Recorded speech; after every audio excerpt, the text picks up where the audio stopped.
सुख बुद्धं उपादो बुद्धं नमामि। सुखासद्धम्म देशना धम्मं नमामि। सुखासंगस्य सामगी समगानं तपो सुखो संगं नमामि। नमो तस्स भगवतो अरहतो सम्मा सम्बुद्धस्स। नमो तस्स भगवतो अरहतो सम्मा सम्बुद्धस्स। नमो तस्स भगवतो अरहतो सम्मा सम्बुद्धस्स। जय भीम। नमो बुद्धाय। भगवान बुद्ध और उनका धम्म, इस ग्रंथ का 5वां भाग। बुद्ध और उनके पूर्वज। बुद्ध और वैदिक ऋषि। वेद मंत्रों अर्थात रचनाओं या श्रुतियों का संग्रह है। इन रचनाओं का उच्चारण करने वाला को ऋषि कहते हैं। मंत्र देवताओं को संबोधन करके की गई प्रार्थनाओं के अतिरिक्त कुछ नहीं है, जिसे इंद्र, वरुण, अग्नि, सोम, ईशान, प्रजापति, ब्रह्मा, महेंद्री, यम तथा अन्य प्रार्थनाओं अक्षर शत्रुओं से रक्षा व शत्रुओं के विरुद्ध सहायता प्राप्त करने के लिए है, धन प्राप्ति के लिए है, भक्तों से भोजन, मांस और सुरा की भेंट स्वीकार करने के लिए है।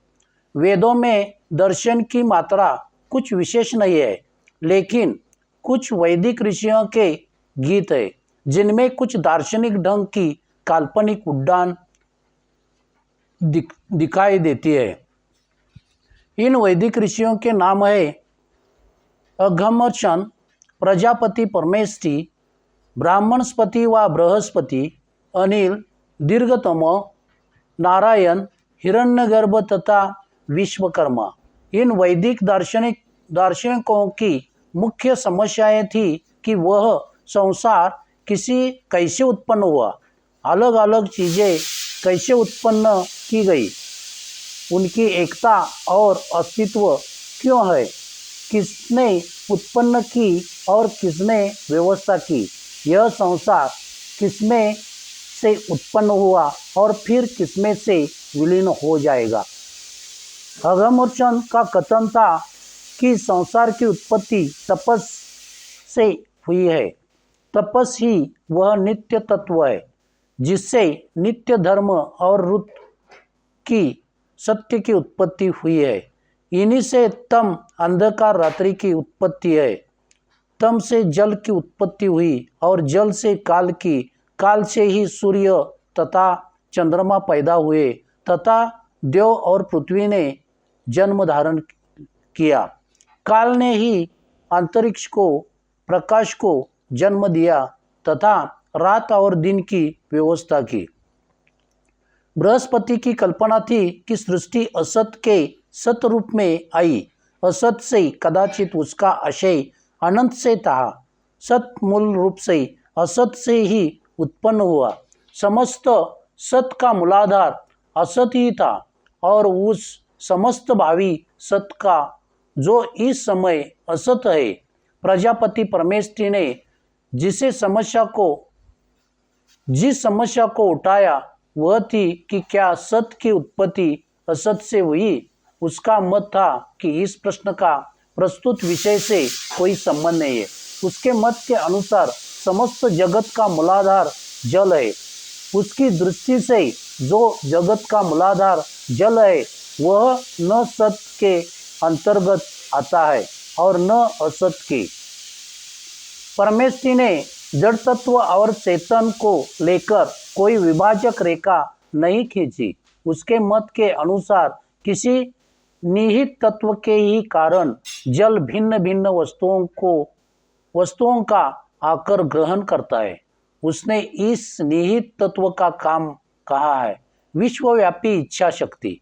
एक दूसरे वैदिक दार्शनिक का नाम था अनिल उसके लिए वायु ही मुख्य तत्व था।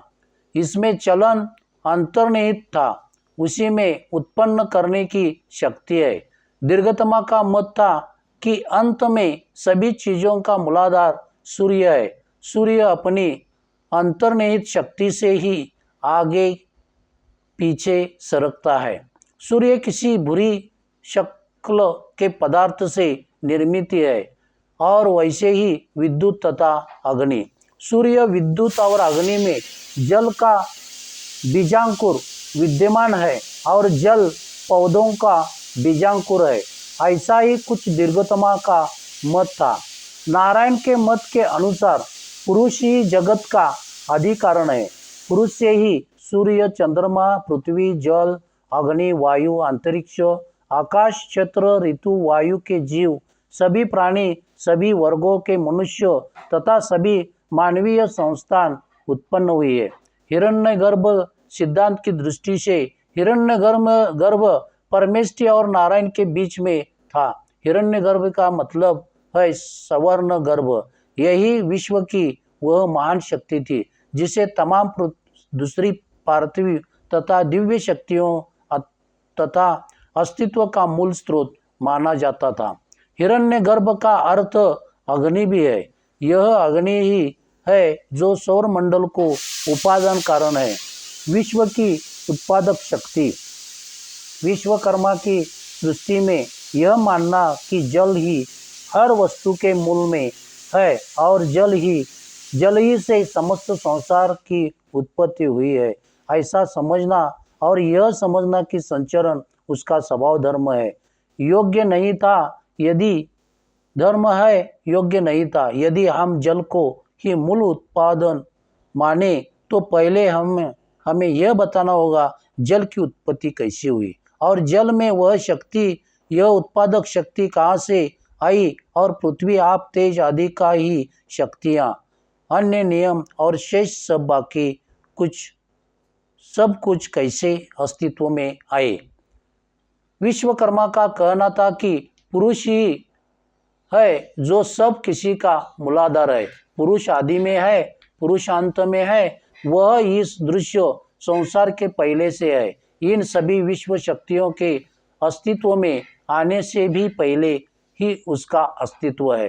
अकेले पुरुष द्वारा ही यह विश्व उत्पन्न है और संचलित है। पुरुष एक और केवल एक ही है। वह अज है और उसी में सभी उत्पन्न चीजों का निवास है। वही है जिसका चेतस भी महान है और सामर्थ्य भी महान है। वही उत्पन्न करने वाला है, वही विनाश करने वाला है। पिता की हैसियत से उसने हमें उत्पन्न किया और यमराज की तरह वह हम सब के अंत में परिचित है। बुद्ध सभी वैदिक ऋषियों का आदरणीय नहीं मानते थे। वह उनमें से कोई 10 ही ऋषियों को सर्वाधिक प्राचीन तथा मंत्र रचयिता मानते थे, लेकिन उन मंत्रों में उन्हें ऐसा कुछ भी नहीं दिया जो मानव के नैतिक उत्थान में सहायक हो सके। बुद्ध की मान्यता में वेद बालू के कांतार के समान अर्थहीन थी। इसलिए बुद्ध ने वेदों का इस योग्य नहीं समझा कि उनसे कुछ सीखा जा सके व ग्रहण भी किया जा सके। इसी प्रकार बुद्ध को वैदिक ऋषियों के दर्शन में भी कुछ सार नहीं दिखाया देता था। निस्संदेह उन्हें ऋषियों को सत्य की खोज थी। वे उसे अंधेरे में टटोल रहे थे, किंतु उन्हें सत्य मिला न था। उनके सिद्धांत केवल मानसिक उड्डान थे जिनका तर्क या यथार्थ बातों से कोई संबंध न था। दर्शन के क्षेत्र में उन्होंने किसी नए सामाजिक चिंतन की देन नहीं दी। इसलिए बुद्ध ने वैदिक ऋषियों के दर्शन को बेकार जान उसकी संपूर्ण से अवहेलना की। कपिल दार्शनिक। प्राचीन भारतीय दार्शनिकों में कपिल सर्वाधिक प्रधान है। उसका दार्शनिक दृष्टिकोण अनुपम था। वह एक अकेला दार्शनिक नहीं था, वह अपने में मानो एक दार्शनिक वर्ग ही था। उसका दर्शन सांख्य दर्शन कहा जाता था। उसकी दार्शनिक मान्यताएं चौंका देने वाली थी। सत्य के लिए प्रमाण आवश्यक है, सांख्य का यह प्रथम सिद्धांत है। बिना प्रमाण के सत्य का अस्तित्व नहीं है। सत्य को सिद्ध करने के लिए कपिल ने केवल दो प्रमाण स्वीकार लिए, एक प्रत्यक्ष और अनुमान। प्रत्यक्ष मतलब है इंद्रिय के माध्यम से विद्यमान वस्तु की चित्त को जानकारी। अनुमान तीन प्रकार का है। कारण से कार्य का अनुमान, जैसे बादलों के अस्तित्व से ही वर्षा का अनुमान लगाया जा सकता है। कार्य से कारण का अनुमान, जैसे यदि नीचे नदी में बाढ़ दिखाई दे तो हम ऊपर पहाड़ पर वर्षा होने का अनुमान लगा सकते हैं। सामान्यतम दृष्ट अनुमान, जैसे हम आदमी के एक स्थान से दूसरे स्थान पर जाने से यह समझते हैं कि वह स्थान परिवर्तन करता है, उसी प्रकार हम तारों को भी भिन्न भिन्न जगहों पर देखकर वह अनुमान लगाते हैं कि वे स्थान परिवर्तित होते हैं। उसका अगला सिद्धांत सृष्टि के उत्पत्ति के संबंध में था। सृष्टि की उत्पत्ति और उसका कारण। कपिल का किसी सृष्टिकर्ता का अस्तित्व स्वीकार न था। उसका मत था कि उत्पन्न वस्तु पहले से ही अपने कारण में विद्यमान रहती है। जैसे मिट्टी से बर्तन बनता है अथवा धागों से एक कपड़े का टुकड़ा बनता है। यह एक तर्क था जिसकी वजह से कपिल को किसी सृष्टिकर्ता का अस्तित्व मान्य न था। उसने अपने मत के समर्थन में और भी तर्क दिए हैं। असत कभी किसी कार्य का कारण नहीं हो सकता। वास्तव में नई उत्पत्ति कुछ होती ही नहीं। वस्तु उस सामग्री के अतिरिक्त और कुछ नहीं है जिससे वह निर्मित हुई है। वस्तु अपने अस्तित्व में आने से पहले उस सामग्री के रूप में विद्यमान रहती है कि जिससे उसका निर्माण हो सकता है। किसी एक निश्चित सामग्री से किसी एक वस्तु का निर्माण हो सकता है और केवल एक निश्चित सामग्री की ही किसी निश्चित वस्तु के रूप में परिणत को प्राप्त हो सकती है। तो इस वास्तविक संसार का मूल स्रोत है। कपिल का कहना था कि वास्तविक संसार में दो रूप है, एक व्यक्त विकसित तथा अव्यक्त अविकसित। व्यक्त वस्तु अव्यक्त वस्तुओं का स्रोत नहीं हो सकती। व्यक्त वस्तुएं ससीम होती है और यह सृष्टि के मूल स्रोत बेमेल है। तमाम व्यक्त वस्तुएं परस्पर समान होती है, इसलिए कोई भी एक वस्तु किसी दूसरी व्यक्त वस्तु का स्रोत नहीं मानी जा सकती। और फिर क्योंकि वे स्वयं किसी एक ही मूल स्रोत से उत्पन्न होती है, इसीलिए वे स्वयं वह मूल स्रोत नहीं हो सकती। कपिल का दूसरा तर्क था कि वह एक कार्य का अपने कारण से भिन्न होना ही चाहिए, यद्यपि उस कार्य में कारण निहित रहता है। जब यह ऐसा है तो विश्व स्वयं ही अंतिम कारण नहीं हो सकता, इसे किसी अंतिम कारण का परिणाम होना चाहिए। जब पूछा गया कि अव्यक्त की अनुभूति क्यों नहीं होती, इसकी कोई भी क्रिया इंद्रिय गोचर क्यों नहीं होती, तो कपिल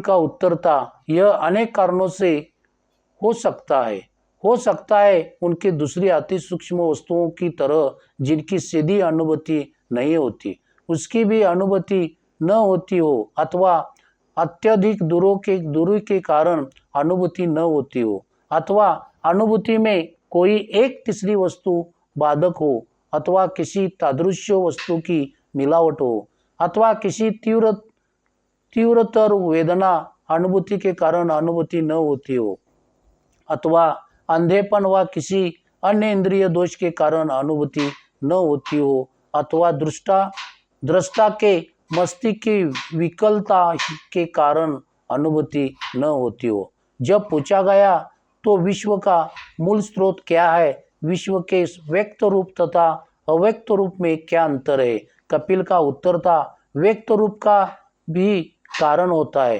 तथा अव्यक्त रूप का भी कारण होता है, लेकिन दोनों के मूल स्रोत स्वतंत्र है और उनका कारण उनका कोई कारण नहीं है। वह व्यक्त वस्तुओं की संख्या अनेक है, वे देश काल से सीमित है और उनका स्रोत एक ही है, वह नित्य है और सर्वव्यापक है। व्यक्त वस्तुएं क्रियाशील होती है, उनके अंग व हिस्से होते हैं। सबका मूल स्रोत सटा ही रहता है, लेकिन न वह क्रियाशील होता है और न उसके अंग के हिस्से होते हैं। कपिल का तर्क था कि अव्यक्त की व्यक्त में परिणति उन तीनों गुणों की क्रियाशीलता का परिणाम है जिनसे उसका निर्माण हुआ है। वे तीन गुण हैं, सत्य, रज और तम। इन तीन गुणों में प्रथम अर्थात सत्य प्रकृति में प्रकाश के समान है, जो प्रकट करता है, जो मनुष्यों को सुख देता है। दूसरा गुण रज है, जो प्रेरित करता है, जो संचालित करता है, जो क्रियाशीलता का कारण होता है। तीसरा गुण तम है, जो भारीपन का द्योतक है, जो रोकता है, जो उपेक्षा क्रिया निष्क्रियता का उत्पन्न करता है। तीनों गुण परस्पर संबंध होकर ही क्रियाशील होते हैं। वे एक दूसरे पर हावी हो जाते हैं, वे एक दूसरे के सहायक होते हैं, वे एक दूसरे से मिल रहते हैं। जिस प्रकार लौ, तेल और बत्तों के परस्पर सहयोग से ही दीपक जलाता है, उसी प्रकार यह तीनों गुण भी मिलकर ही क्रियाशील होते हैं। जब तीनों गुण एकदम बराबर मात्रा में होते हैं, कोई भी एक गुण दूसरे पर हावी नहीं होता, उस समय वह विश्व अचेतन प्रतीत होता है, उसमें विकास नहीं होता। जब तीनों गुण एकदम बराबर मात्रा में नहीं होते, एक गुण दूसरे पर हावी हो जाता है, तब विश्व सचेतन हो जाता है, उसमें विकास होना आरंभ हो जाता है। वह पूछे जाने पर कि गुणों की मात्रा में कमी वैसी क्यों हो जाती है, कपिल का उत्तर था कि उसका कारण दुख है। कपिल के दर्शन के सिद्धांत के कुछ ऐसे ही थे। अन्य सभी दर्शनों की अपेक्षा बुद्ध कपिल के सिद्धांतों से विशेष रूप से प्रभावित थे। कपिल ही एक ऐसा दार्शनिक था जिसकी शिक्षाएं बुद्ध को तर्क संगत और कुछ यथार्थता पर आश्रित जान पड़ी। उन्हें यह बात मान्य थी कि सत्य प्रमाणाश्रित होना चाहिए, यथार्थ का आधार बुद्धिवाद होना चाहिए। उन्हें यह बात मान्य थी कि किसी ईश्वर के अस्तित्व व उसके सृष्टिकर्ता होने का कोई तर्कानुकूल अथवा यथार्थताश्रित कारण विद्यमान नहीं है। उन्हें यह बात मान्य थी कि संसार में दुख है। कपिल की शेष शिक्षाओं की उन्होंने अपेक्षा की, क्योंकि उनके लिए कोई उपयोग न था। ब्राह्मण ग्रंथ वेदों के बाद उस धार्मिक सत्य का नंबर आता है जो ब्राह्मण ग्रंथों के नाम से प्रसिद्ध है। दोनों ही पवित्र ग्रंथ मान जाते थे। वास्तव में ब्राह्मण ग्रंथ भी वेदों का एक भाग ही है। दोनों साथ साथ है और दोनों का एक सम्मिलित नाम श्रुति है। ब्राह्मणों के दर्शन के 4 स्तंभ है। सबसे पहला स्तंभ है कि वेद न केवल पवित्र है बल्कि अपौरुषीय है। उनके किसी एक भी शब्द पर प्रश्न चिन्ह नहीं लग सकता। ब्राह्मण्य दर्शन का दूसरा स्तंभ वो दूसरी आधारशिला थी कि आत्मा की मुक्ति जन्म मरण के संबंध से व संसरण के मुक्ति वैदिक यज्ञों तथा दूसरी धार्मिक क्रियाओं के उचित ढंग से पूरा करने और ब्राह्मणों को दान देने से ही हो सकती है। ब्राह्मणों के पास न केवल एक आदर्श धर्म की कल्पना थी, बल्कि उन्होंने अपने एक आदर्श समाज की कल्पना भी गढ़ रखी थी। इस आदर्श समाज के ढांचे का उनका नाम था चातुर्वर्ण। यहाँ वेदों में जड़ा हुआ है, और क्योंकि वेद तर्कातीत है और क्योंकि वेदों के किसी भी शब्द पर प्रश्न चिन्ह लग ही नहीं सकता। इसलिए एक आदर्श समाज के नमूने के रूप में चातुर्वर्ण भी तर्कातीत है और उस पर भी अंगुली नहीं उठाई जा सकती। समाज के इस नमूने के कुछ आधारभूत नियम है। पहला नियम था कि समाज और भागों में विभक्त होना चाहिए, ब्राह्मण, क्षत्रिय, वैश्य और शूद्र। दूसरा नियम था कि इन चारों वर्गों में सामाजिक समानता नहीं हो सकती। इन सबका क्रमिक असमानता के नियम से परस्पर बंधा रहना होगा। ब्राह्मण सर्वोपरि, ब्राह्मणों के नीचे क्षत्रिय किंतु वैश्यों से ऊपर, क्षत्रियों के नीचे वैश्य किंतु शूद्रों के ऊपर और सबके नीचे शूद्र। यह चारों वर्ग अधिकार और विशेष सुविधाओं के मामले में एक दूसरे से समानता का दावा नहीं कर सकते थे। अधिकारों और विशेष सुविधाओं का उपयोग क्रमिक असमानता के नियम के अनुसार ही हो सकता है। ब्राह्मण को वह सभी अधिकार और विशेष सुविधाएं प्राप्य थी वन की वह इच्छा कर सकता था, लेकिन एक क्षत्रिय उन्हें अधिकारों और विशेष सुविधाओं की मांग नहीं कर सकता था जो एक ब्राह्मण को प्राप्त थी। एक वैश्य की अपेक्षा उसे अधिक अधिकार और विशेष सुविधाएं प्राप्त थी। वैश्य को एक शूद्र की अपेक्षा अधिक अधिकार और सुविधाएं प्राप्त थी, लेकिन वह उन्हीं अधिकारों और विशेष सुविधाओं की मांग नहीं कर सकता था जो एक क्षत्रिय को प्राप्य थी। और जहाँ तक शूद्र की बात है, उसे किसी विशेष सुविधा का तो कहना ही क्या कोई अधिकार नहीं प्राप्य था। उसके लिए यह बहुत था कि वह ऊपर के तीनों वर्गों का बिना रुष्ट किए किसी न किसी तरह जीता रह सके। चातुर्वर्ण के तीसरे नियम का संबंध पेशों व जीविका के साधनों से था। ब्राह्मण का पेशा था पढ़ाना और धार्मिक संस्कार करना। क्षत्रिय का पेशा था लड़ना, मरना, मारना। वैश्य का पेशा था व्यापार। शूद्र का पेशा था ऊपर के तीनों वर्गों की सेवा करना। इन चारों वर्गों का यह विभाजन ऐसा न था कि एक वर्ग किसी दूसरे का पेशा कर सके। हर वर्ग केवल अपना अपना ही पेशा कर सकता था। कोई भी एक वर्ग किसी दूसरे के पेशे में दाखल न दे सकता था। चातुर्वर्ण का चौथा नियम शिक्षा के अधिकार से संबंधित था। चातुर्वर्ण के नमूने के अनुसार केवल पहले तीन वर्ग ब्राह्मण, क्षत्रिय और वैश्य ही शिक्षा के अधिकार थे। शूद्रों के लिए शिक्षित होना निषिद्ध था। इस चातुर्वर्ण के नियम ने केवल शूद्रों के ही शिक्षित होने का वर्जित नहीं किया था, बल्कि सभी स्त्रियों के शिक्षित होने को वर्जित किया था, जिनमें ब्राह्मणों, क्षत्रियों, वैश्यों तथा शूद्रों की भी स्त्रियां शामिल थी। एक पांचवा नियम भी था। इसके अनुसार आदमी के जीवन के 4 हिस्से किए गए थे। पहली अवस्था ब्रह्मचर्य आश्रम थी, दूसरी अवस्था गृहस्थाश्रम कहलाती थी, तीसरी वानप्रस्थाश्रम और चौथी संन्यासाश्रम। प्रथम आश्रम का उद्देश्य था अध्ययन और शिक्षा। दूसरे आश्रम का उद्देश्य था वैवाहिक जीवन व्यतीत करना। तीसरे आश्रम का उद्देश्य था आदमी को वनवासी जीवन से परिचित कराना और बिना गृह त्याग किए पारिवारिक संबंधों से मुक्त हो जाना। चौथे आश्रम का उद्देश्य था ईश्वर की खोज और उससे मिलने का प्रयास। इन आश्रमों से तीनों ऊंचे वर्गों के पुरुष मात्र लाभान्वित हो सकते थे। शूद्रों और स्त्रियों के लिए पहला आश्रम वर्जित था। इसी प्रकार शूद्रों और स्त्रियों के लिए अंतिम आश्रम भी वर्जित था। ऐसा था यह दिव्य आदर्श समाज का नमूना जिसे चातुर्वर्ण का नाम दिया गया था।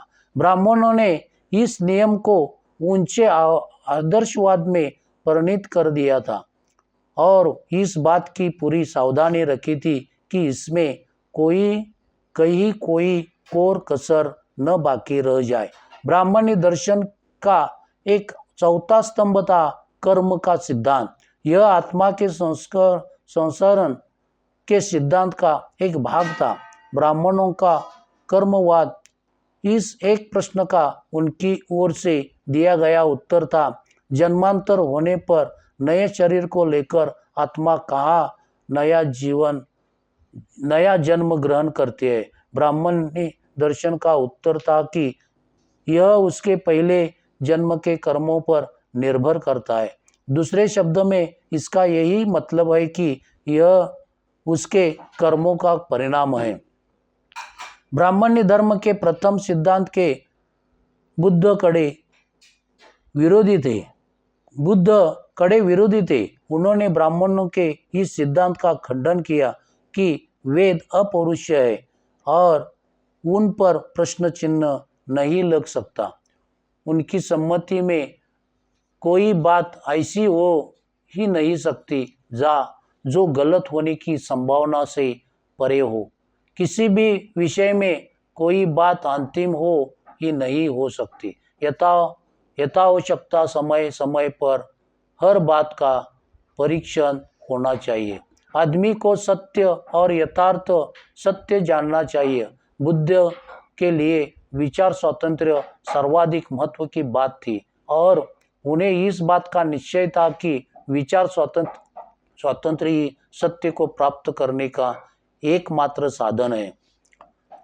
वेदों के अपौरुषेयता को मान लेने का मतलब था विचार स्वातंत्र्य को सर्वथा अस्वीकार कर देना। इन्हीं कारणों से भगवान बुद्ध को ब्राह्मण्य दर्शन की उक्त स्थापना सर्वाधिक अप्रिय थी। बुद्ध को ब्राह्मण्य दर्शन की दूसरी स्थापना भी उतनी ही अप्रिय थी। बुद्ध ने यह तो स्वीकार किया कि यज्ञ करना भी उचित है, किंतु उन्होंने सच्चे यज्ञ और झूठे यज्ञ में विभाजक रेखा खींच दी। दूसरे के कल्याण के लिए आत्म परित्याग को ही बुद्ध ने सच्चा यज्ञ माना। आत्मस्वार्थ के लिए किसी देवता को प्रसन्न करने के उद्देश्य किसी पशुओं की बलि देना बुद्ध ने झूठा यज्ञ बताया। अधिकांश ब्राह्मणी यज्ञ देवताओं को प्रसन्न करने के लिए दी जाने वाले पशुओं की बलियां ही थी। बुद्ध ने उन्हें झूठे यज्ञ कहकर इनकी निंदा की। यज्ञ यदि आत्मा के मोक्ष लाभ के लिए ही किए जाए तो भी बुद्ध उसके करने के पक्ष में न थे। यज्ञ विरोधी लोग यह कहकर ब्राह्मणों को उपहास किया करते थे, यदि कोई एक पशु की बलि देने से स्वर्ग जा सकता है तो फिर शीघ्र स्वर्ग जाने के लिए अपने पिता का ही बलिदान क्यों नहीं किया जाता। बुद्ध इस मत से सर्वथा सहमत थे। यज्ञ का सिद्धांत बुद्ध को जितना बुरा लगता था उतनी ही बुरी बुद्ध को यह चातुर्वर्ण की स्थापना लगती थी। ब्राह्मणवाद ने चातुर्वर्ण के नाम पर जिस प्रकार के समाज संगठन की कल्पना की वह बुद्ध को सर्वथा अप्राकृतिक लगता था। उसका वर्गाश्रित स्वरूप अनिवार्य था और मनमाना था। यह किसी के हुक्म से रचे गए समाज के समान था। बुद्ध एक खुले और एक स्वतंत्र समाज के पक्षपाती थे। ब्राह्मणवाद को चातुर्वर्ण के जड़ समाज रचना थी, अपरिवर्तनशील। एक बार ब्राह्मण के घर में जन्म ले लिया, हमेशा के लिए ब्राह्मण। एक बार क्षत्रिय के घर जन्म ले लिया, हमेशा के लिए क्षत्रिय। एक बार वैश्य के घर में जन्म लिया, हमेशा के लिए वैश्य। और एक बार शूद्र के घर में जन्म लिया, हमेशा के लिए शूद्र हो गया। समाज रचना का आधार व्यक्ति का वह पद था, वह दर्जा था जो इस ग्रह विशेष में जन्म ग्रहण कर लेने मात्र प्राप्त था। कोई बड़े से बड़ा पाप कर्म भी उसे उसके दर्जे से गिरा न सकता था। इसी प्रकार कोई बड़े से बड़ा पुण्य कर्म भी किसी को ऊपर न उठा सकता था। न गुण की ही पूजा थी और न विकास की ही कहीं गुंजाइश थी। कोई भी समाज ऐसा नहीं है जिसमें असमानता न हो, लेकिन ब्राह्मणवाद की बात ही दूसरी है। ब्राह्मणवाद द्वारा जिस असमानता के सिद्धांत का प्रचार किया गया है वह उसका धर्म मान्य सिद्धांत है। वह असमानता अपने आप यूं ही प्रतिष्ठित नहीं हो रही है। ब्राह्मणवाद असमानता को मानता ही नहीं रहा, वास्तव में यह समानता के सिद्धांत का शत्रु है। ब्राह्मणवाद केवल असमानता से ही संतुष्ट नहीं रहा, ब्राह्मणवाद का प्राण क्रमिक असमानता में ही बसा था। समन्वयता मेलजोल की भावना की बजाय बुद्ध ने सोचा कि यह क्रमिक असमानता एक तो नीचे, उसके ऊपर, उसके और ऊपर, सबके ऊपर के वर्गों में क्रमिक घृणा की भावना पैदा कर देगी। दूसरी ओर उसी तरह सबके ऊपर, उसके नीचे, उससे और नीचे तथा सबके नीचे वर्ग में क्रमिक जुगुप्सा भावना पैदा कर देगी और इससे समाज में स्थायी संघर्ष बना रह सकता है। चारों वर्गों के पेश भी निश्चित थे, चुनाव की स्वतंत्रता नहीं थी। इतना ही नहीं, यह पेश कमोबेश सामर्थ्य या हुनर के हिसाब से निश्चित नहीं किए गए थे, बल्कि जन्म के हिसाब से। चातुर्वर्ण के नियमों का ध्यानपूर्वक समझने बुझने से बुद्ध इस परिणाम पर पहुंचे कि ब्राह्मणवाद की सामाजिक व्यवस्था का दार्शनिक आधार यदि स्वार्थाश्रित नहीं था तो गलत अवश्य था। बुद्ध को स्पष्ट हो गया था कि इस व्यवस्था से सबके कल्याण की तो आशा की ही नहीं जा सकती, सबकी स्वार्थ पूर्ति भी नहीं हो सकती। निश्चय से जानबूझकर इसकी कल्पना ही इस ढंग की गई है कि बहुत से लोग चंद लोगों के स्वार्थों की पूर्ति में निरत रहे। इस व्यवस्था में आदमी को स्वयं अपने आप मानव प्रवर बने हुए मानवों की सेवा में झोंक दिया गया था। इसका उद्देश्य कमजोरों को दबाना और उनका शोषण था और उनका सर्वथा गुलाम बनाए रखना। बुद्ध ने सोचा कि जिस कर्मवाद की ब्राह्मणवाद ने रचना की है वह भी विद्रोह की भावना को सर्वथा सोख जाने के लिए ही है। अपने दुख के लिए स्वयं आदमी ही जिम्मेदार है। विद्रोह करने से भी कष्ट दूर नहीं किया जा सकता, क्योंकि उसके पुनर्जन्म के कर्म ने यह पहले ही निश्चय कर दिया है कि वह इस जन्म में दुखी रहेगा। शूद्र और स्त्रियां जिनकी मानवता को ब्राह्मणवाद ने बुरी तरह छिन्न भिन्न कर दिया था, सर्वथा शक्तिहीन थी। वह इस पद्धति के विरुद्ध जरा सिर न उठा सकती थी। उन्हें ज्ञान प्राप्त करने तक का अधिकार न था। इस जबरदस्ती के अज्ञान का ही यह दुष्परिणाम था कि वे यह कभी जान ही न सकते थे कि किसने उन्हें इस दुरावस्था तक पहुंचाया है।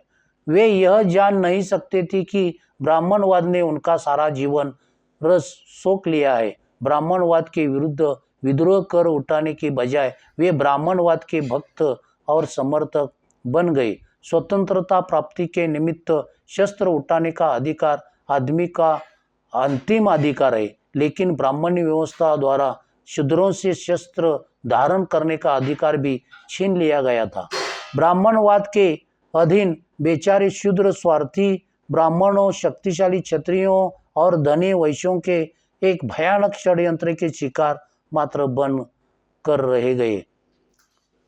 क्या उसमें सुधार हो सकता था? बुद्ध जानते थे कि यह ईश्वर की बनाई हुई सामाजिक व्यवस्था बताई जाती है, इसलिए इसमें सुधार नहीं हो सकता है, इसे केवल समाप्त ही किया जा सकता है।